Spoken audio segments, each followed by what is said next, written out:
జ్యోతిర్మయుడకు దేవుని సంగమా, దేవుని సమాజమా, దేవుని బిడ్డలారా, ఈరోజు దేవుని వాక్యం ఈ రోజున ఆలోచింపజేసే వాక్య సందేశం అదేమిటంటే జ్ఞానం అంటే ఏమిటి, జ్ఞానం అంటే ఏమిటి. సామెతల గ్రంథం 13వ అధ్యాయం 20వ వచనములో జ్ఞానులతో సహవాసం చేస్తే జ్ఞానవంతులు అవుతారు అని బైబిల్ గ్రంథం స్పష్టంగా తెలియజేస్తూ ఉన్నది. మరి అజ్ఞానులు ఎవరు అని అంటే అదే బైబిల్ గ్రంథం ఏమని తెలియజేస్తుంది అంటే, కీర్తనకారుడు 1వ అధ్యాయం 1వ వచనంలో దుష్టులు, పాపులు, అపహాసకులు వీరే అజ్ఞానులు.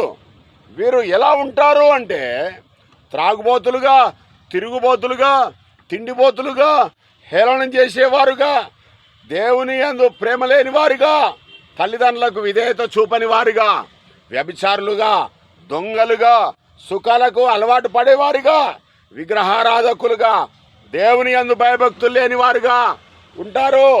వీరందరికీ నరకం కాచుకొని ఉంది. ప్రేమైన దేవుని బిడ్డలారా, మరి ఎవరు జ్ఞానులు అని అంటే, మరి ఎవరు జ్ఞానులు అంటే సృష్టికర్త అయిన యెహోవా దేవుడని నమ్మి, దేవుడు క్రీస్తుని రక్షకునిగా నా కొరకు నియమించాడని ఆయన మార్గంలో నడుస్తూ దేవునికి విధేయత చూపేవాడే జ్ఞాని.